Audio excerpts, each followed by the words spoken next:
quantity theory of money that only you are going to learn in this session.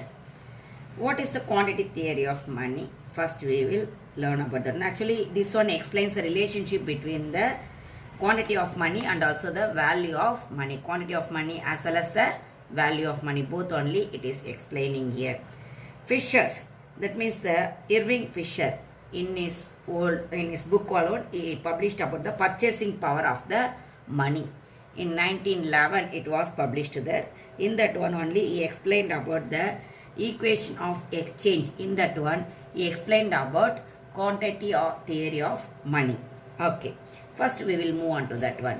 Actually the Fisher, he given the equation as MV equal to PT, where the M stands for the money supply and V stand for the velocity of money, P for the price level and T for the volume of transaction. Okay, from this alone we are going to learn the quantity theory of money.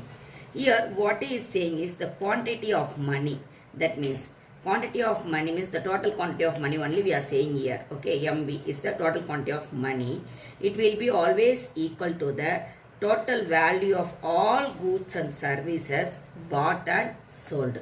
That means the volume of transaction into price level. Okay, volume of transaction. Volume of transaction means what we are saying here, what are the things we are exporting and what are the things we are importing. Everything only it includes. With that one, what we are multiplying there, we are multiplying the price level. This will be this, that means the value of this value of the transaction of the goods, how we can able to calculate. With the price level alone we can able to calculate, isn't it? So value of the goods, it will be equal to the quantity of the money. Always it will be the supply of money, it will be equal to demand for the money. We are saying this one, how we can able to say this one in the other word means P equal to MV by T. Here the V and T, these both are constant. Okay, V and T both are, we are taking as a constant. Then P it will be equal to M. Then P is equal to the M. Okay, we may say that one, that the price level and the both, that means price of the, what is the volume of the transaction we said, isn't it? That volume of the transaction, it is the as it is in the constant, and the velocity of money also it is in the constant. In that period, during that period, the price level it will be equal to the money supply.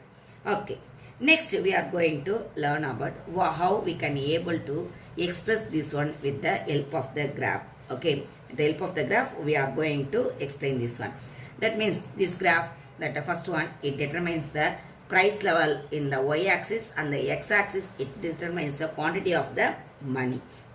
If that means if we are invest in the we are determining the price level in the level O to P, means the quantity of money it will be in the O to M. Okay, then if you are increasing the price level to P1, O to P1 means the quantity of money also it will increase. That means it will move on into the how we are increasing the price level, same like that the quantity of money also it will increase. If the quantity of money if you are increasing means the price level also it will increase. It will be move on to the same thing. Okay, that this relationship expressed in the form of OP equal to F into M from the origin of 45 degree. Okay, next one is the, in the next figure what we are going to, that means in the next graph what we are going to learn means the relationship between the quantity of the money and the value of the money. First one, it expresses the quantity of money and the price level, that only it expresses there. In the second graph we are going to learn about the what the relationship between the quantity of money and the value of the money only we are going to learn here. Okay, in this one, x-axis it determines the quantity of money and the y-axis it determines the value of money. If the value of money that it is increased, that means I by P only I am saying here, that means I am determining, already I given here P price for the price level, so I am determining this one as the I by P. Okay, when the value of money is increased, the quantity of money it will be only little bit. Okay, only in the little bit manner. If it is, that means the value of money decreasing means the quantity of money it is increasing to O to M1.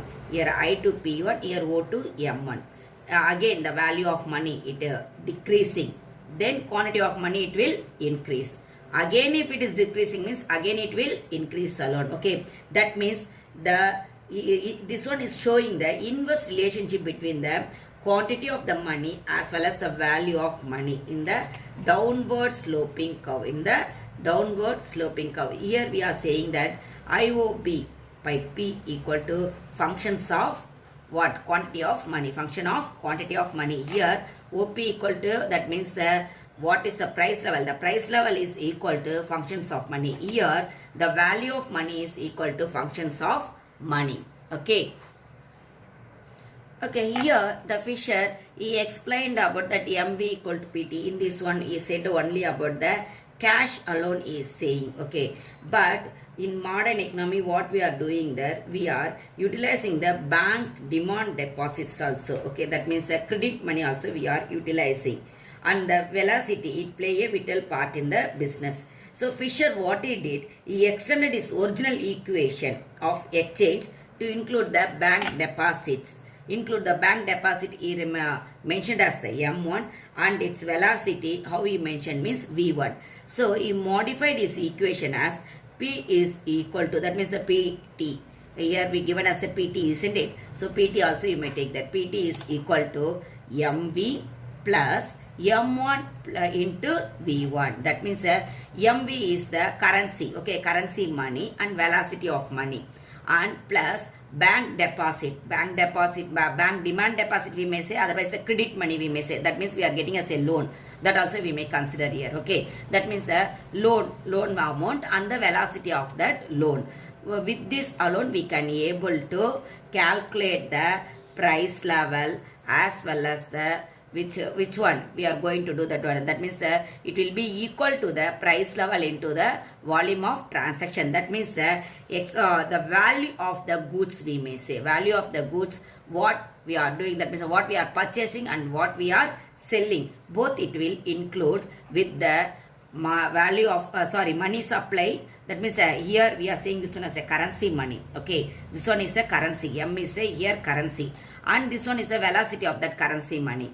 M1 is the what I said, there is the, this one is the bank demand deposit. Bank demand deposit we may say, and other word we may say this one as the credit money. Okay, credit money. So credit money M1, where when there is a credit money is M1, that velocity of that credit money only we are taking as a V1.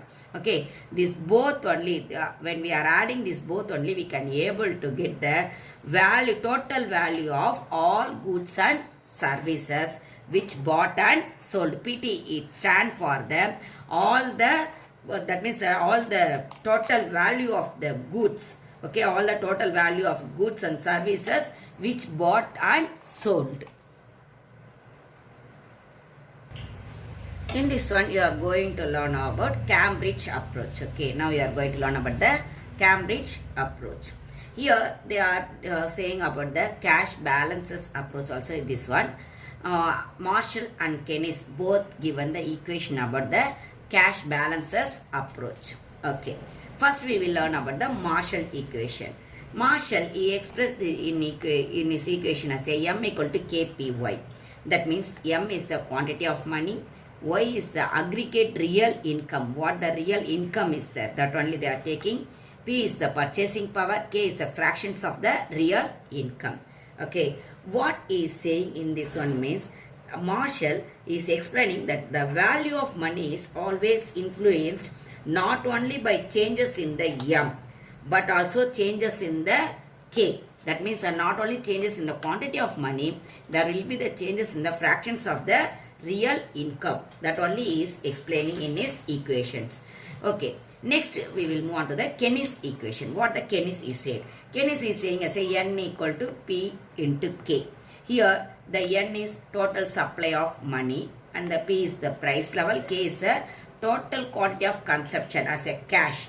Okay, as a cash, what we are having in our hand, that only is taking at first. Okay, in this one what is saying that the people always they will be having the desire to hold money in the unaltered by the monetary authority. Okay, what he is saying, the peoples they will be having that desire to hold money in the and altered by monetary authority. So the price level and the value of money, the price level and the value of money, it will be stabilized through the regulating the quantity of the money, regulating the quantity of the money by the authority. What is saying? The price level and the value of the money both will be stabilized through the regulating the money supply, regulating the money supply. Okay, and again he given the another equation as a n equal to p into k plus rk dash. Okay, here what it stands, n always it stands for the total supply of money alone,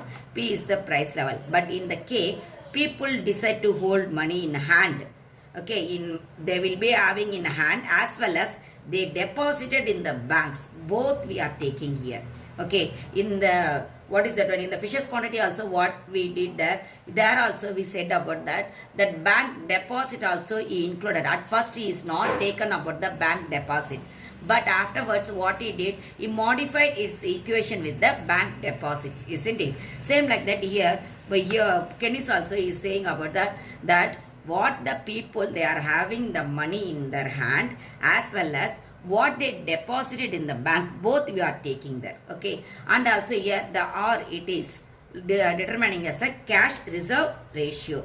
That means the equation, in this equation what is saying that K, and that means the people decide to hold money in hand and the people's total money deposited in banks and the cash reserve ratio, these three things it remains as a what is that one, constant. It remains as a constant. Okay, the price level it will be changed directly by the money value. The price level it will be changed directly by the total supply of the money, otherwise the volume of money we are saying here. Okay children, thank you.